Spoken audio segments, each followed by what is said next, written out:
Okay, folks, ladies and gentlemen, welcome to our daily, hey Donna, welcome to our daily Power Parsha Palooza. This is our noontime moment of inspiration where we can explore some themes of the Torah portion that are associated with the day, get inspired, and get right back into the grind, but uplifted and inspired and motivated. So without further ado, I would like to share with you my screen that has a section of the Torah portion reading, which you'll see in a moment. Okay, let's share the screen. Let's go Acharei-Kedoshim. Boom. All right. Oh, wow. What a colorful page. How nice. But we are scrolling down to the Torah reading. Today is Thursday. I cannot believe we're at the end of another week. It's unbelievable. This is the fifth reading. Remember, it's a double portion, so it's really each reading is double, no extra charge. Fifth reading, I love this section of the Torah. Okay, I happen to be a fan of the whole Torah, as you may or may not have noticed, but especially this section of Torah. Leviticus 19, Torah portion Kedoshim, these several verses, and I'll tell you why. They are structured in a way that is absolutely marvelous. It is phenomenal. It is incredible, and I'll tell you what I mean. Each of these verses, for a span of several verses, has two halves of the sentence. In the Hebrew, in the English, they may have divided a little bit differently, but each of these verses has two parts to it. And in several of these verses, they seem to be contradictory. And I want to share with you the verses, the seeming contradiction, and some insights that our sages have told us about these commandments, which are absolutely just astounding. Okay, let's begin with verse 15. Okay, verse 15 is pretty straightforward. I want to just quickly reference what I said yesterday. The Torah portion is called Kedoshim, which means holy, and it's very practical. The Torah's advice in this portion is very practical, because to be holy means to be a mensch. It means that you're doing the right thing. It's not about meditating necessarily. It's about being menschy. Take a look at text 15. You shall commit no injustice in judgment. In other words, if you're a judge, do not play around with your judgment. You shall not favor a poor person or respect a great man. You shall judge your fellow with righteousness. This is very important. Why? Because a judge could go either way. Everyone is biased. That's the rule of thumb. Everyone has a personal bias. Some people root for the underdog. Some people want to curry favor with, what's the opposite of the underdog? The favorite. Right? Some people want to curry favor with the hanshos, with the chashuv, the important people. So you might have a judge that has, let's say you're a judge and there's a court case. Two litigants are before you. One is rich and poor. Money. Let's give it to the poor person. He needs it. He or she needs it anyway. The Torah says not. You might go the other way and say, look, it's a poor person and then there's a wealthy, connected fellow. You know what? It's going to pay out for everyone if we favor the wealthy fellow, because then, whatever. We'll have that connection, we'll have that in. The Torah says, not kosher. You cannot throw a case. You cannot be biased in a case. You should know the Talmud has a section where it discusses incredible stories of different rabbis that recused themselves from weighing in on cases because they believed that they had a certain amount of personal bias. Like, for example, there's once a man who helped a rabbi cross the street or cross a bridge or cross something. And later on it came up that this guy was a litigant in a court case. And the rabbi said, I cannot sit and judge your case. Why? Because you did a favor for me once. That's going to bias me. So there is a very strong emphasis in Torah on the justice system being truly impartial and truly being kosher. It's not kosher. If it's not kosher, it's got to be kosher. And you should know this is true not only for professional judges who wear black robes, but all of us end up judging. We judge things, we judge others. As we judge others, let's not be biased. It's something really hard, but we should try to avoid bias at all possible. We have to judge with righteousness. Okay, so that's the first point. Now, take a look at verse 16. This gets into the dualistic structure that I spoke about before. Okay, verse 16. It has two different statements that seem to be different or even contradictory. Okay, number one. You shall not go around as a gossip monger amidst your people. Famous instruction in Torah, not to gossip, is right here. Verse 16, Leviticus 19:16. You shall not go around as a gossip monger amidst your people. No gossiping. The second half of the verse says, you shall not stand by the shedding of your fellow's blood. And then it says, I am the Lord. So we have two different commandments that seem to be different, even contradictory, which I'll get to in a moment, but for sure different. Right? The first commandment is, don't gossip. The second commandment is, don't stand by the shedding of your fellow's blood. Interesting. By the way, what does this mean? What does the second mitzvah mean? Unmute yourself if you know what it means to not stand by the shedding of your fellow's blood. Help me out here. What does it mean? Don't not watch something bad happen and not do anything. Exactly. Yes. This becomes the Torah's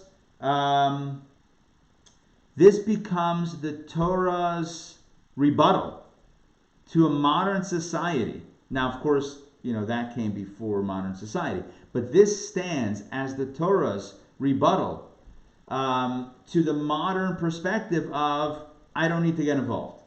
Right? If I see something happening, I don't need to get involved. In fact, U.S. law does not mandate that you get involved in a life-threatening situation. The only time it mandates it is in professional context. Like if you're a doctor, then you have to help someone. If you're a therapist, you have to help or share information that could help someone if somebody confesses something to you. So there are certain situations where you have to. Otherwise, you're not on the hook. If somebody is, in fact, there was a case, we've done this in other classes, there was a case a few years ago where there was a man drowning and teens were filming and laughing. This happened in Florida just a few years ago. And they can't bring charges. They watched a man die. They didn't do anything about it. On the contrary, they live streamed it or whatever. They viewed it, they recorded it and uploaded it to YouTube or Facebook or whatever. And that's it. They're off the hook. Torah says no. You're not allowed to stand by the shedding of your fellow's blood. If somebody is in harm's way, you must step in. In the U.S., we need laws to protect someone that steps in, to say that if you step in, you can't be sued. We call it the bystander law. But there's the Good Samaritan law. That's a law that we had to create because we go the other way. Don't step in. If you do, you might be liable. So we say, you know what? Okay, fine. We'll take away liability.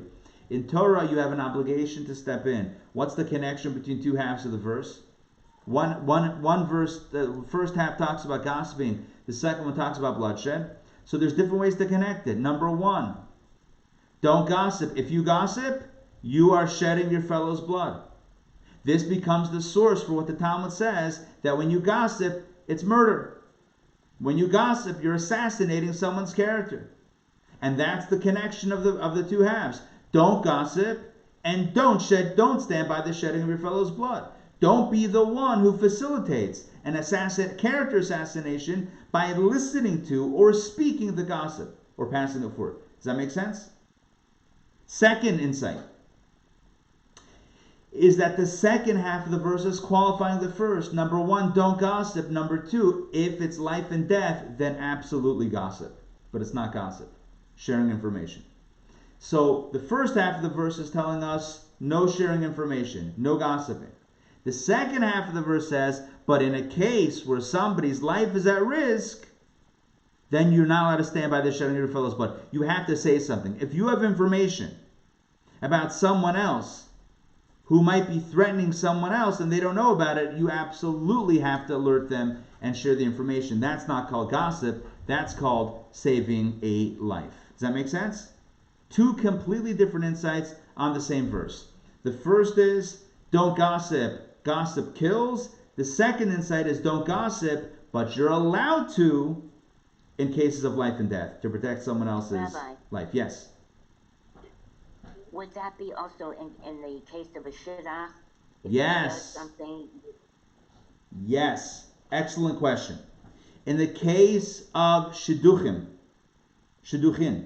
in the case of marriage, so if you know something about one of the parties that the other one doesn't know because they're not being forthright, and not knowing that information could theoretically harm the innocent party or the unaware party, there's a major discussion amongst the halachic authorities about what needs to be said, who should say it, how should they say it, and to what extent. But the short answer is yes, it has to be said. Thank you. Full disclosure. This is true with life and death. This is true with marriage and relationships. And this is also true with financial agreements. When it comes to financial arrangements, like business deals, if you know that somebody has swindled somebody in the past and now they're entering a new partnership, you are permitted and obligated to tell that party that potentially that innocent party that might be defrauded about that person's history. Now, with that being said, you can't just begin to blast them and start ripping them to shreds. You just have to share the factual information and let them make a decision based off of that. Make sense? Yes? Yes. Okay, I want to do some more verses because these are really exciting. I told you before in the intro, I love these dual verses. It's got like two ideas that we can try to create connections. Okay, love it. Verse 17, here we go. You shall not hate your brother in your heart. And number 2, you shall surely rebuke your fellow, but you shall not bear a sin on his account. This one is pretty easy. The first half of the verse says, don't hate. The second half of the verse says, but if you see something wrong, correct them, but don't hate them. That's the correct. Criticize. What's the connection between the two? And we had this in a recent class. I think it was a Torah studies class. The only valid form of rebuke, right? The second half of the verse, the only time you're allowed to rebuke is if you first kept the first half of the verse, which is not hating your brother in your heart. The only time you should correct is when it's not coming from a place of hate. If you are critiquing someone, criticizing someone, saying, listen, I gotta tell you, that thing that you're doing, not okay. If that's coming from a place of hate or disgust or disappointment or frustration or anger or whatever negative emotion it could be, not valid, not kosher. The only time you're allowed to rebuke your fellow and not bear sin on his account, in other words, and not have it to be a sinful experience, is if you first examined your heart and made sure that there is no that there is no hate in your heart. You do need your heart. I will tell you, and I probably don't need to elaborate on this, we all know what it feels like to be criticized by someone that we do not feel loves us. It feels very harsh, and it feels completely unproductive, and it breeds resent. If somebody who has hate or disgust or disappointment or anger or whatever starts criticizing you, you are not inclined to listen and take it to heart and improve. You are inclined to say all sorts of things that I can't mention. But you're not inclined to internalize and grow from that critique or rebuke. So the first step is don't hate. Don't be a hater. Then you can rebuke, because your rebuke is coming purely from a place of love. Think about the contrast between a parent that tells a child, I love you, here's a really good way to do this thing, let's do it better, etc., versus, you're doing it wrong, I've told you so many times, I can't believe it, can you never do it right? That's a completely different conversation. The first is accepted, the second is traumatic. Let's move on. I'm sure I don't have to elaborate on that. Let's move on to text number 11. Wow, look at this one. Two halves of the verse once again. You shall not take revenge, you shall neither take revenge from nor bear a grudge against the members of your people. You shall love. I don't know what that means about everyone else. Yeah, no problem. You can take revenge from today to tomorrow. I don't think that's what it means. It's just, it's talking to the Jewish people. And then the second half is, you shall love your neighbor as yourself. I am the Lord. Well, I don't think you can get any more classic than this. Literally the verse that shares the golden rule. Love your neighbor as yourself. Don't do unto others, etc. Do unto others as you would want done to yourself. This is the verse in Torah, Leviticus 19:18. Yeah, 19:18. Right here. You shall love your neighbor, your fellow as yourself. That is a critical teaching. The first half of the verse is also important. Maybe it gets overlooked. No revenge. No grudge. The Talmud says, what's the difference? Here's the difference. You go over to your neighbor one day and say, hey, can I borrow your lawnmower? And the neighbor says, nope, I'm not giving you my lawnmower. Why not? I'm not giving you my lawnmower. Great. Week passes. Your neighbor, the non-giving lawnmower neighbor, knocks on your door, says, hey, can I borrow your hedge clippers? Revenge is saying, no, you didn't give me your lawnmower. I'm not giving you my hedge clippers. Now you would think that's justice, right? Nope. Torah says, nope. Torah nopes that. You shall neither take revenge. Now, bear a grudge is something else. Bear a grudge is you say, yes, you can absolutely, with pleasure, have my hedge clippers. Unlike you who didn't give it to me last week, your lawnmower. That is called bearing a grudge. So, revenge is when you don't give the neighbor what they want because they didn't give you what you wanted. Bearing a grudge means, I'll give it to you.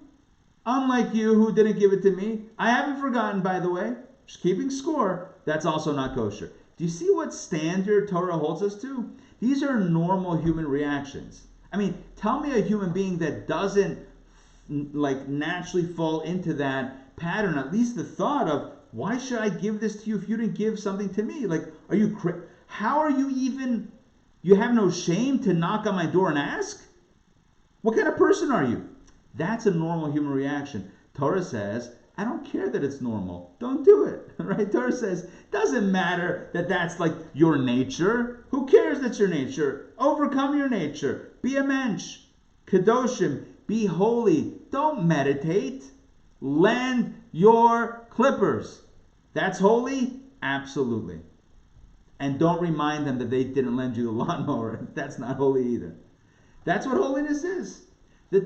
Listen, I'm sure you've realized this by now, and I'm sure you feel the same way. I love Torah. This is amazing. This is amazing. It holds us to a higher standard. Otherwise, do you know what human beings would look like without Torah? Even with Torah, we're struggling to get it right. Imagine if we had no moral compass whatsoever. Good gosh, right? We would be all over the place. Thank God we have this, right? Torah says, no revenge. No even holding on to the grudge. You shall love your neighbor as yourself. All right. Let's move on. There's so much good stuff here. Every verse is filled. Take a look at this one. This is really important. You shall observe my statutes, God says. And that's the preamble to, guess what? I'm about to drop some difficult information on you, which is why I'm telling you, make sure to keep this one. You shall not crossbreed your livestock with different species. Yeah. No crossbreeding animals. I know what you're thinking. Isn't a mule a crossbreed? Before I continue, isn't a mule? Yes. Is a mule a crossbreed between a donkey and something else? Do we know? Any experts on animal? All right, whatever. Torah says, don't mix animals.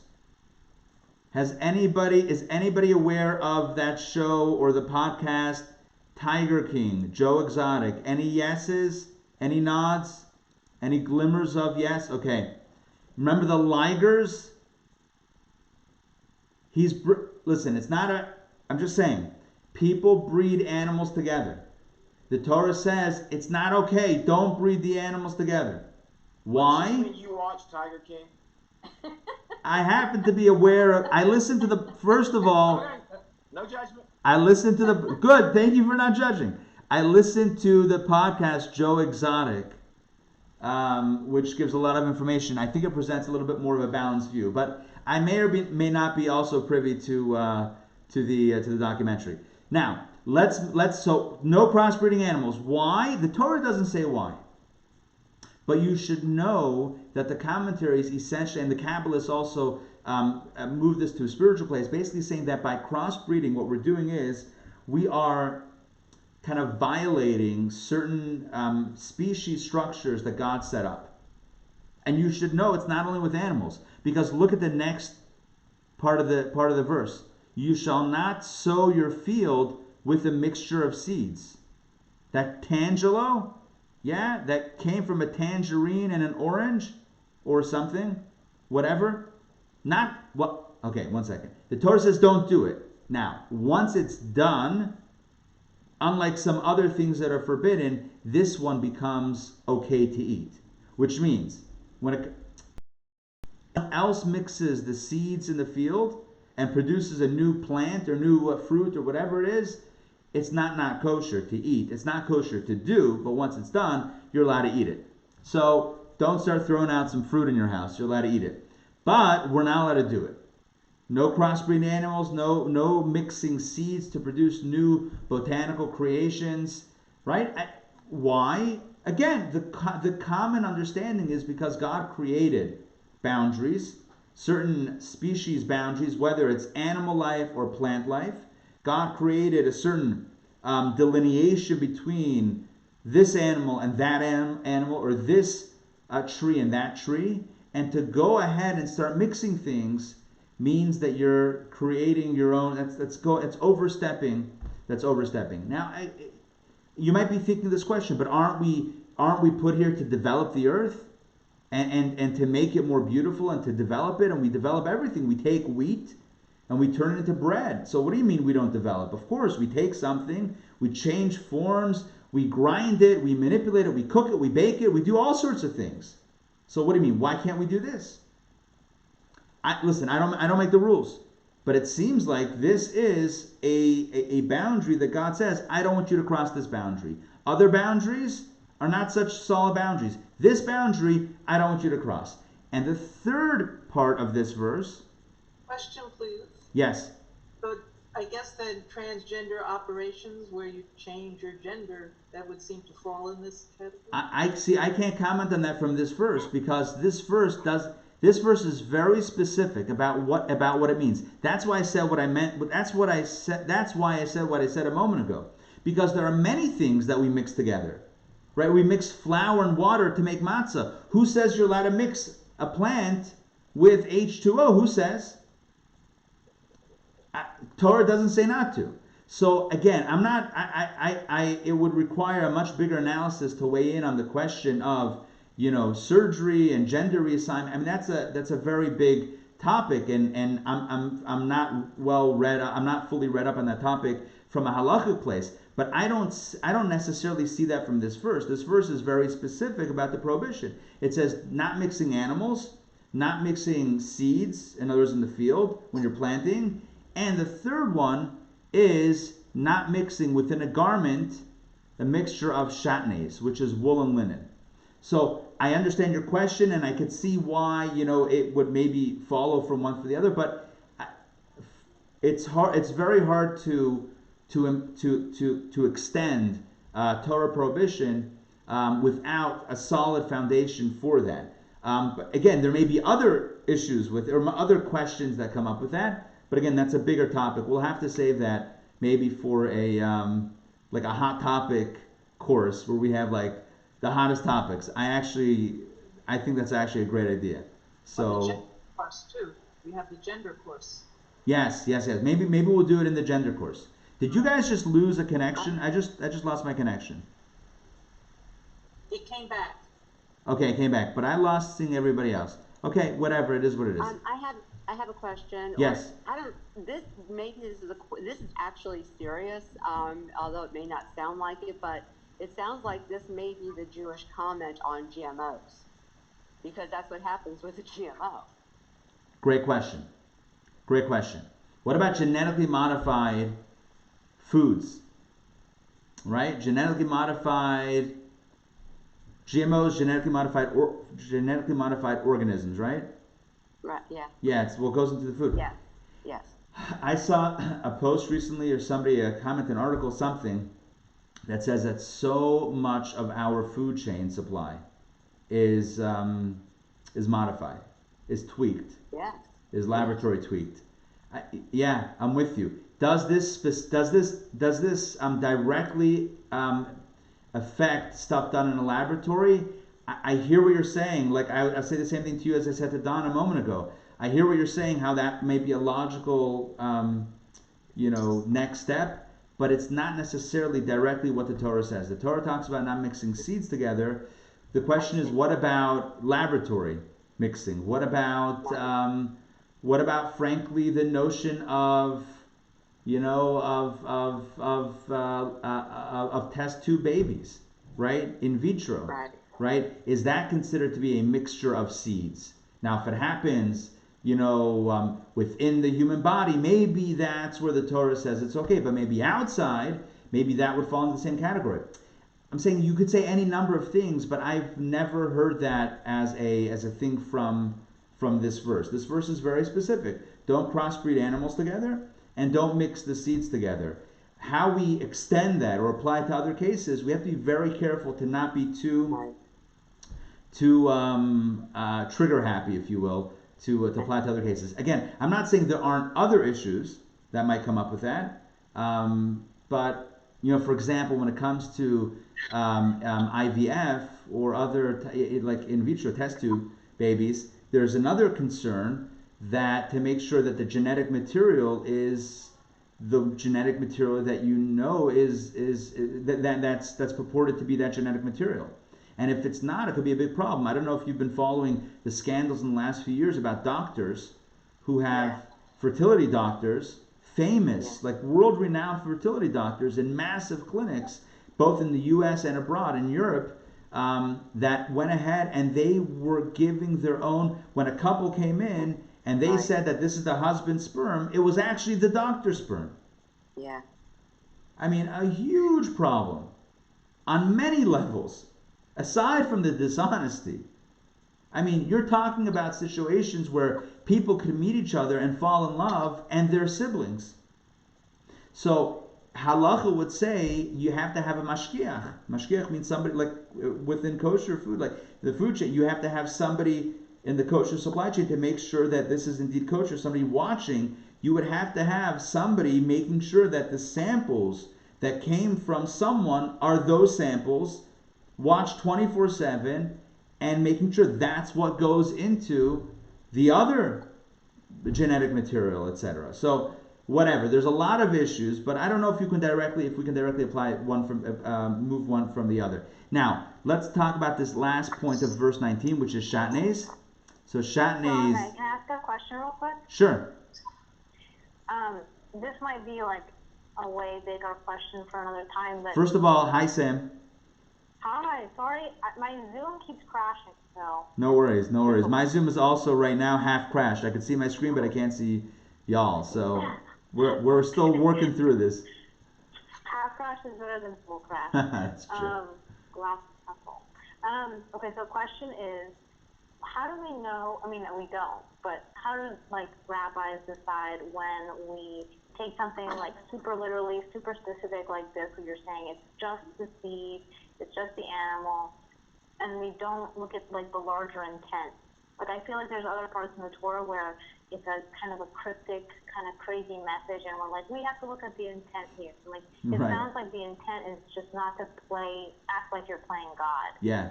So, It's an excellent question, and the answer it's a long answer. I'll give you the short version of it. There are different ways in which the oral law derives from the written law, either because it's a tradition passed down from Moses himself, who got that oral explanation along with the written text. In other words, God says to Moses, "This is the verse that you should write, but here's what it means." And it might include additional restrictions that are not written down, that then Moses told the people and then were recorded for all time, both in the mind and then in the Mishnah and the Talmud and the Code of Jewish Law. So that's one instance. In the absence of such tradition, though, the rabbis wouldn't necessarily say, you know what, let's an exposition, no, not exposition, what's the word I'm looking for? On a derivation from the text itself, from the layer of prohibition. So, for example, and you might have been thinking of this one. The Torah says, "Do not cook a kid in its mother's milk," and suddenly we have all these laws regarding milk and meat that aren't specified, and so it sounds like we're definitely elaborating. So we have to be careful. We have to understand that that is not always the template that we follow. That's a specific example, a specific mitzvah in Torah that's repeated 3 times, and we know why it's repeated 3 times. We have traditions and we have ways to derive it from the verses, but absence of either a tradition from Moses or absent from a hook in the verse that is classically interpreted as such, it's not something that we do to just unilaterally expand on it and look at intent and that sort of thing. You're asking an excellent question, because there are times in which things are expanded and sometimes that it's not expanded. Basically, the rule of thumb is it has to be well grounded. There has to be a very good grounds upon which to expand it. If not, then we can't expand it. There is one more layer to this, and that is sometimes the rabbis throughout history went and added on a new decree or new gezerah, they established a new kind of prohibition or new situation. Why? And that's to create a fence around the Torah, because they felt that people were getting close to a violation of the law, so we have to start backing people up even a little bit further back. So that's the final example of where there are things that are elaborated. But then in those cases, it's very clear that it's not based on what the Torah says. This is something that's trying to protect what the Torah says, but it is a rabbinical law. So there should be transparency in that conversation. Part of the challenge is that Torah, there's so much to the body of Torah and halakha and Jewish law that it becomes very difficult to learn the whole thing and to learn it all in the right kind of construct. So we hear things or we learn things and everything sounds like it's all Torah. But there are layers, right? There's what's written in the Torah itself, like the written law, there's the oral law, there's and that itself, there's what Moses got, there's rabbinic interpretation or derivation, then there's the rabbinic enactments, then there's custom. So we have a lot of different layers, and it's important to know where things are, not because one might be more important than the other, but just so we have clarity as to how the process works. It's not arbitrary, it's very precise. Hopefully that answers the question in short on one foot. We did a course a few years ago, a 6-week course called, I forgot what it was called, Judaism Decoded, which walked through kind of like that whole structure. But we did 6 lessons, 9 hours of study on that. So I'm giving you the very short version. Okay, just to close it out, the last thing in this text, in this verse 19, was about not wearing shatnez. Shatnez is a mixture of wool and linen. I mentioned it before, but I'll just elaborate for just a moment now. So a garment that's woven of threads, strands that are of wool and linen are not suitable for wearing in Jewish law. Why? We don't know. We don't know. God says don't mix wool and linen. Some have theorized wool is from an animal and linen is from a plant, and so again we're mixing animal life and plant life. Some have said, well, wool comes from sheep, which is what is the offering that Abel brought, whereas linen comes from flax, which is what Cain brought, and that led to the first murder, the first violent act in history, where brother killed brother, Cain killed Abel, because his offering of the sheep was accepted, while his own offering of flax wasn't accepted. So we stay away from mixing wool and linen. Different theories, but one thing is we know that this is what Torah says. On a practical note, and then we'll close it out, there are shatnez laboratories. You buy an article of clothing, you send it to the laboratory, and they will do a fiber analysis, like CSI for halakha, for Judaism. I don't know if it's CSI or not, I don't know if it's a crime scene, but kind of like a forensics, a fiber forensics. They'll analyze your garment, and tell you if you have indeed shatnez or not. Because oftentimes the garment manufacturers don't necessarily label every single thread or stitch that they have done. So, for example, you could have a suit, a men's suit that's 100% wool, and yet the the lapel, the inside of the lapel, is lined with something to keep it stiffer, and that might be linen. It's not going to appear on your label on the tag inside the garment, but it's a real thing. So in New York and every major city they have shatnez laboratories. There is a shatnez checker locally in Toco Hills as well, Rabbi Asa. So anyway, it's a good thing to check, just to make sure that your clothes are either wool or linen, but not both at the same time. All right, so that closes that out for today. Yes. Is that called the chumrah? Am I wrong about that? Is what called the chumrah? The lack of more information about mixing wool and linen. Like it's there, but there's no backing it up. No. The wool and linen is right here. A garment which has a mixture of shatnez. We know from Moses that shatnez is wool and linen. We know that. That's not an interpretation. When I broke down a few moments ago the different kind of layers of this body that we call Torah or Jewish law, it's important to know what a thing is. Shatnez we know from original, this is like OG, like original Moses, Mount Sinai, original communication. Shatnez is definitely wool and linen. There's never been another angle on that. How about meat and milk?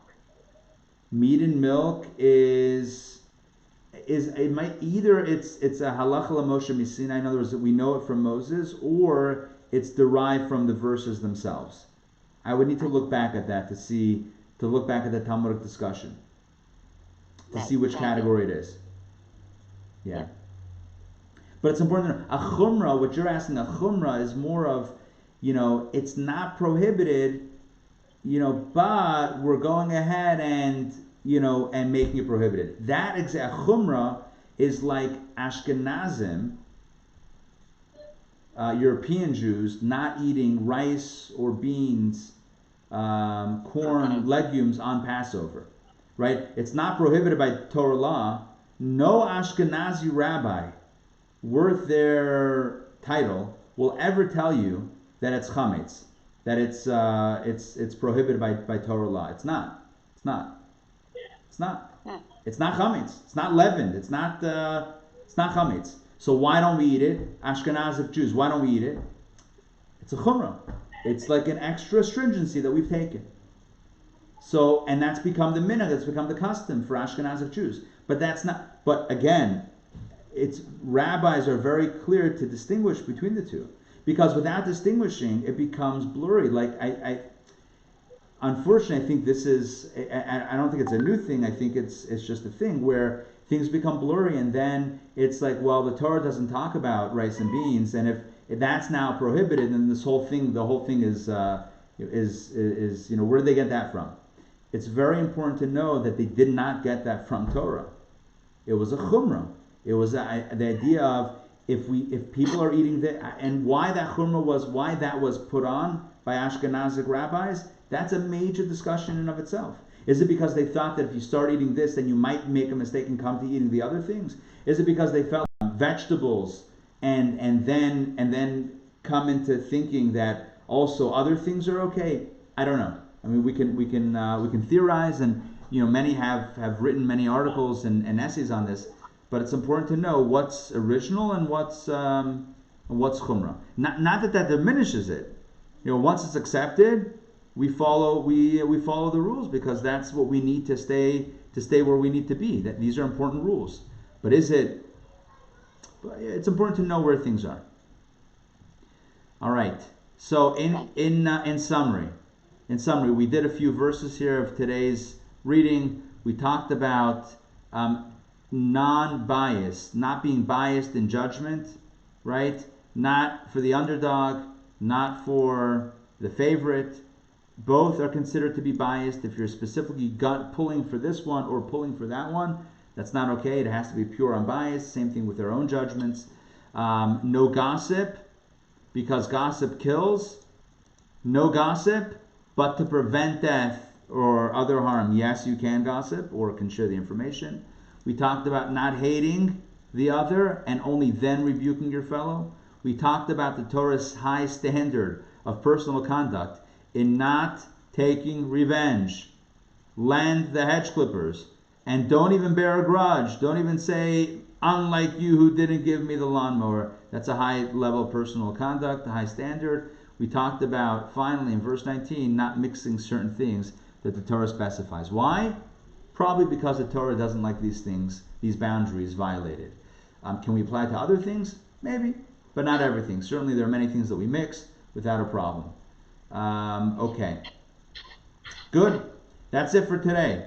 We're Kenai Nahara. We're running Gesund and Stark time. We have a big segment. Daily Parsha is expanding to be very robust. It's wonderful to see everybody.